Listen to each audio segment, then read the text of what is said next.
What's up, Facebook? It has been way too long, and I am so excited to bring you a new show with my paisan, my hombre, mi amigo, me every possible friend in every possible language, Mark the Meatball Gatta. I'll never get used to this. So, by the way, Paisan, Paisano. I don't know how you spelled it the other day, but it was like Pizan, Paisan. So, what's going on, my man? Always great seeing you. You always make me smile, Chad. How are you? Dude, so people should know, right? And for people tuning in for the first time, Mark and I have a long history of doing these, right? Dating back to the original neighborhood spotlights during COVID, where we would just go rogue live on Facebook and do this exact same format. And I made Mark come back to the roots because I miss this, dude. I miss it. You miss me. You miss just talking to me. I miss it. Comes down to. I miss it all. And the best part is we don't even know what we're going to talk about. We're no idea. Right? But this is great. This is no idea. This is going to be a fun variety show. We're going to bring on people that we work with every day. We can bring on friends, whomever you want, just to add flavor. And I think we should start off with the similarity between Jews and Italians. That's why we're doing the show. Everyone wants to know. Jewish people and Italian people, same thing. We all hang out together. We all want to marry each other. It's all one and the same. We all love food. It's food and family, bro. That's what it's about. Did you have any pressure growing up about marrying Italian, dating Italian, or mom and dad were just pretty much open? No. Oh, are you kidding me? My parents are both from Italy. There was no option. It was you're going to marry an Italian. and that was it. And I married an Italian. So, and they still tell me what I have to do, and I still do it because I'm a good son. But no, I mean it's there weren't too many options, bro. It is what it is. We're up in a very old world, old school mindset. You know, we still make our meat. We cure our own meat. We still make homemade wine. We still make our gravy on Sundays, all that stuff. And it is gravy, not sauce. So how about you? I mean, you're more liberal, right? I mean, not well, I'm going to tell you, look, and mom and dad will probably end up watching this because it's funny. I didn't know my dad watched any of my stuff. My dad's in his mid-70s. Dude never paid attention to any social media. I get a text from him this morning. Oh my God, I just watched you talk an hour with a bunch of BS with the superintendent of your school district, blah, blah, blah. Nice, by the way, that was good. Thank you. Yeah, but it was funny because I'm like, dude, my dad never pays attention. So awesome. I'm going to be brutally honest because I have to be, right? Yeah. And my wife will probably get a glimpse of this too. Yeah, there's pressure. Every Jew wants you to marry a Jew. And to be honest with you, right, the whole line is that if you don't, that the religion's going to die out. Right. Yeah. That's the theory that everyone's afraid if you don't create more Jewish people that everything's going to shrink. And you effed it all up. And you effed it all up. Well, I'm going to be honest, Mark.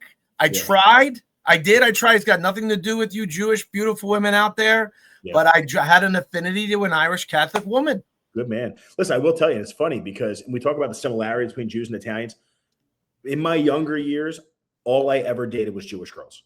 Literally, my wife is the first Italian that I dated, and she's also the first non-Jewish girl that I had. I obviously dated girls, but serious relationships, they were always with Jewish girls. So similar mindsets, and they understand the value of family, and sometimes there's certain stipulations and so on. They appreciate that. I get it. I totally get it. There's so many similarities there. So, how did your parents? Give me some backstory. Amy's awesome. I love her. But did your parents have a hard time at first? Like, be honest. Well, I didn't break the ice. I didn't break the ice. Do they talk like this? Do they? Do they have that going? No. No, I didn't break the ice with Amy. My Yiddish is like your Italian. Good. Yeah, exactly. No, I broke the ice with a girlfriend before Amy. Okay. And, I think at some point your parents just are like, all right, so you like someone, I'm happy for you. I want you to have fun. But, that relationship was about 4 years. And I think doing that allowed them to at least ease back a little bit. But I tell you, the pressure came more when the kids came. Really? Yeah, the pressure came more when the kids came. And again, I understand it. I get it, right? I can understand where my parents are coming from. But my arrangement was because my wife is an Irish Catholic and she wants to have Catholic children. When we first started dating, I looked at her and I said, listen, I want a moral compass. Send them one direction to God. I don't care what the direction is. It doesn't matter in the whole scheme of things. Doesn't matter. No, it doesn't matter. And you want to know the truth, Mark? Yeah. Christmas friggin' rocks, dude. It rocks. So I'm not upset at all that I'm where I'm at, bro. All right, so let's talk about food. Now, again, my wife's Italian. She cooks Italian. We have, and she cooks all kinds of stuff. But like the bulk of our food that we eat at home, like she'll make homemade pasta, and she makes gravy on Sundays. We have a big pizza oven outside. We make pizza. Like we eat, and we love to eat, and everything's focused around eating. What about you at home? Like, does your wife, is she making the blintzes? Is she making the latkes on Sunday morning? Like, you doing any of that? Not at all, huh? No. Not a matzah meal latke. How about some matzah ball soup? I mean, so my son likes matzah ball soup, but I am going to do that shit. Yeah. Did you see that Raiden's Deli just got a James Beard mention? Are you serious? So the guy that started 4th Street Deli, Russ, whatever his name is, ended up selling it finally. Remember that? That was $5 million, that place. You didn't get $5 million for it. I don't think so. But no, but that was on sale forever. That was like, but still a banger of a place. Oh, speaking of Italians, what's up, Gianna? Your mic actually, like when you scream like that, it actually gets garbled. It can't embrace the true Chad laugh. Does your father or mother have that laugh, or is this is Mom? Like Mom has that same laugh? Mom. Oh, I would love. We got to get your mother on the show one time and just have her laugh for us and do like a husband and father and daughter laugh. That would be your mom would be great on the show too. You know who's also dying to come on? My son. He's dying. Oh God, he'd be awesome. He sees your son going on the mic and getting. He's like, "Why don't you ever let me on, Dad?" I was like, "Because I'm a horrible dad. Get him on the mic." I'll get Donato will be his mentor. The two of them they'll take over the building. They would crush it together. We should have them do this show as the hosts. That would be awesome. That would be hysterical. That would be really. How old is your son now?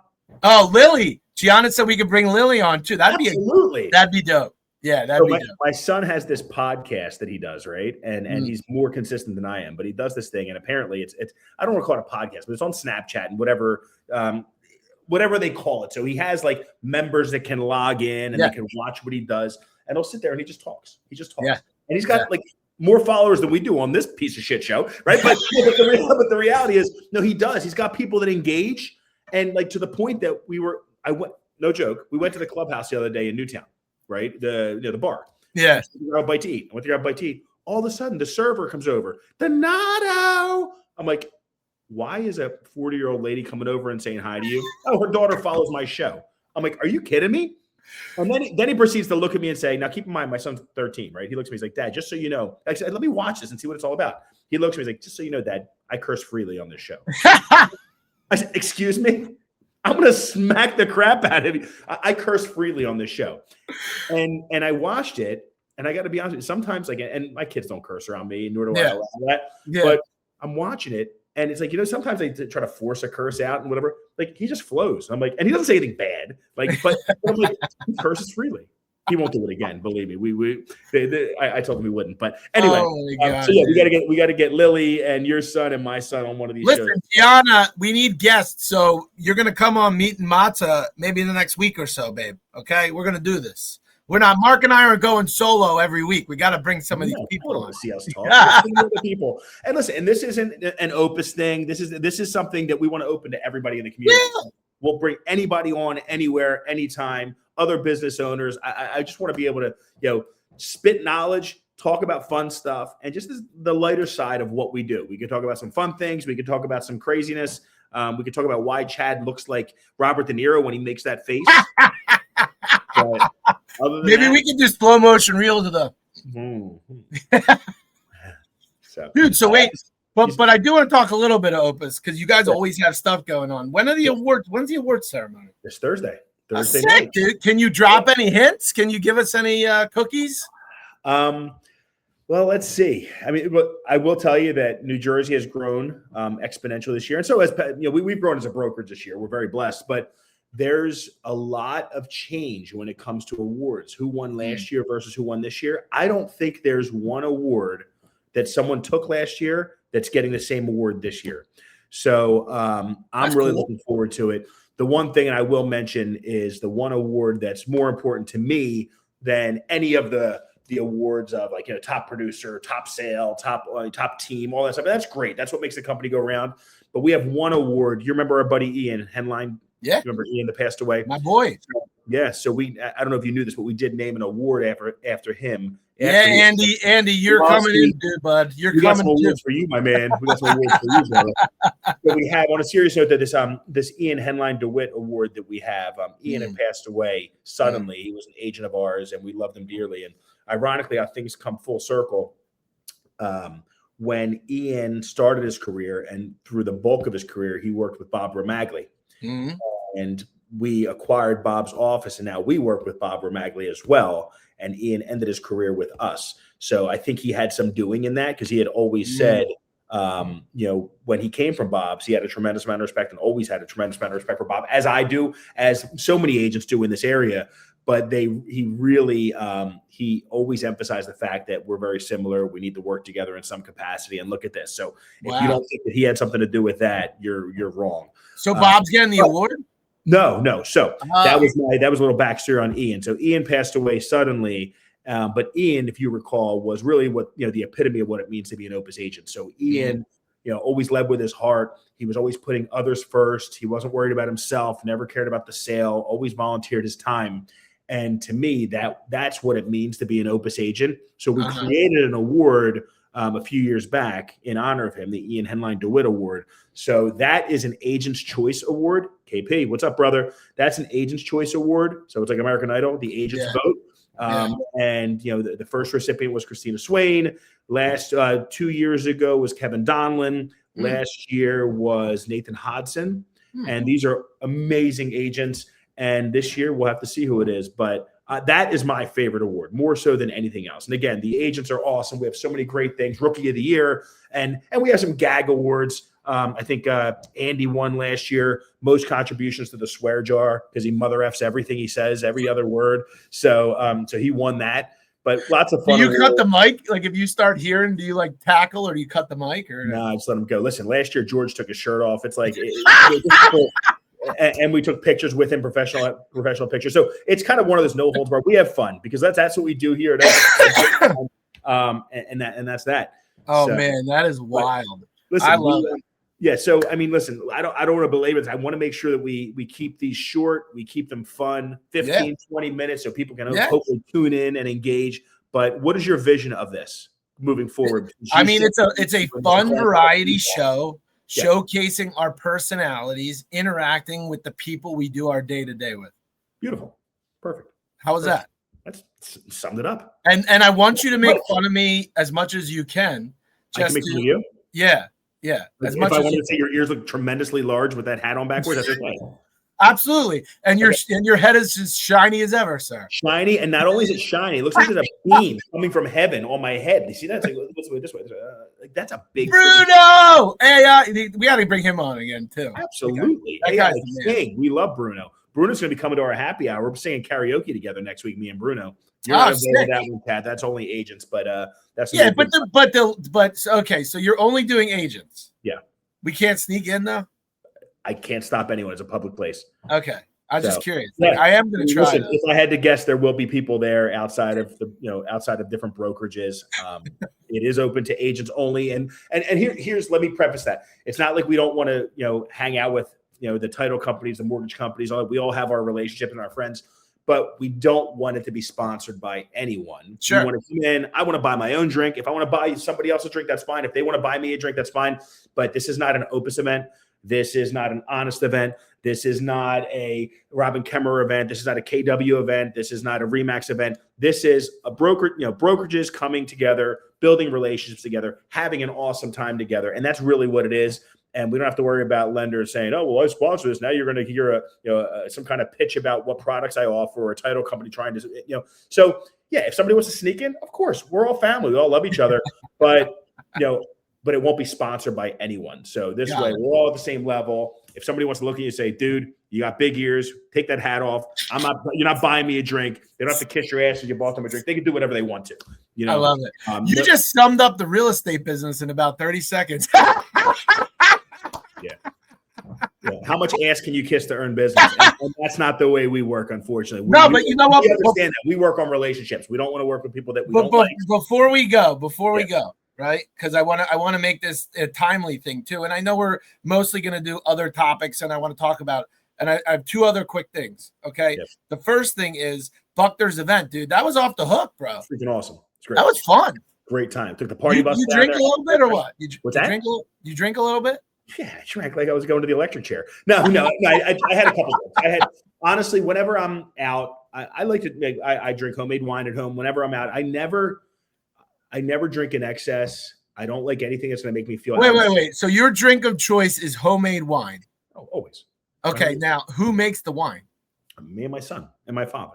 So your drink of choice is the wine you make? Always. Is it good? I love store-bought wine. I love wine, but nothing compares to my wine, in my opinion. And because I know the ingredients, it's clean. I don't add any sulfites, any clarifying agents, any preservatives, anything like that. It's literally just crushed grapes that ferment.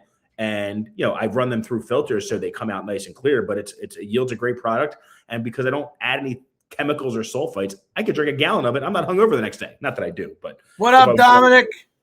Yo, Dom, what's up, bro? Dude, wait. Are we going to have, I've never had your wine. Really? No. That's sick that you haven't. We have to have you over. We'll make some homemade pizza. Why don't we do a Gatta tasting event? Let's do it. I'm brewing 5 different kinds of wine right now. I have some Chilean Pinot Noir, Chilean Merlot. I have a Sangiovese. I have a Cab from California. I got 4 or 5 wines going. Dude, right now. you have all that going on. About 300 gallons a year I make limoncello. I make orangecello. What? I make prosciutto, Supersad, Capicola. I do it all. Where does this stuff go? I've never been given any of it. That's crazy that you haven't. Literally all of my ages, I think, have sampled at one point or another. I think I'm offended. Volkan got the gout last time he came to my house. He overindulged in meat. But, yeah. We should definitely listen. I'm happy. I'm so generous with my stuff. I'm happy to give you as much as you want, but I would love to do some kind of an event. We can do like some kind of Italian charcuterie tasting antipasti. It'll be fun. Dude, what?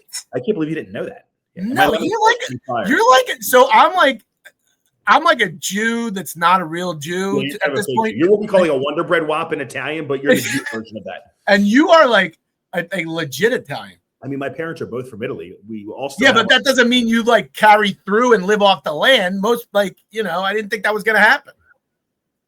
I still have the house in Italy. My cousins are all farmers. With the exception of me, I'm the only one. But my kids and my wife, they all have their dual citizenship. I'm still working on mine because Italian bureaucracy is ridiculous. But yeah, we used to go there every year for the month of August. We don't go as often just because everybody's got something going on. But we try to get there every couple of years. Dude, that's wild. I give you more respect for that, actually. And I think I just lost more respect for myself having this conversation. But the sad part is none of my kids speak. Like, I speak fluent Italian. My kids understand, but they don't speak. And that's the one thing that really bothers me, that I never taught them.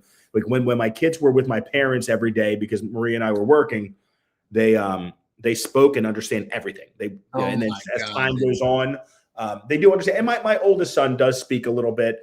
They can get by. Like, when we go to Italy, they'll all get by. They can always understand and they can always speak words, but they can't speak like I do. They can't speak like my parents do, and that bothers me a little bit. So what's the term for a wannabe? Is it? I was going to say the word fugazi, but is it fugazi? No, That's the Americanized word.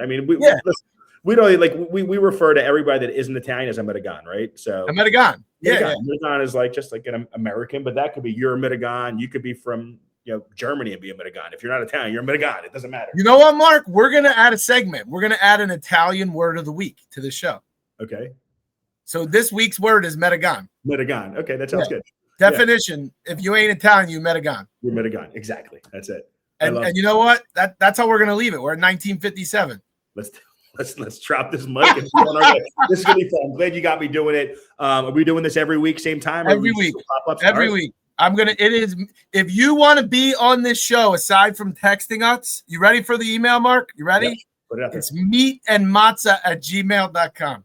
Meat and Matzah, spelled like meatball, meat and matzah. Meat and Matzah. And guess what? The full episode is on our YouTube channel, which is up now. Okay. It's the Meatball and Matzah Ball show. And we're going to be blasting reels just from this episode. I love it. Comment below if you want to be a guest on our show, any walk of life. We'll take you all in and we'll have fun with you. It might be funny. You got to have thick skin if you're coming on this show. If you don't have a personality, you ain't cutting it, dog. Nah, don't. We'll bury you. But listen, we're going to have fun doing it, brother. You just watched the pilot episode of the Meatball and Matzah Ball show with me, Chad Levine, and Mark Gatta. And the word of the week is Metagon. So unless you're Italian or you're Metagon, have a good day. Peace.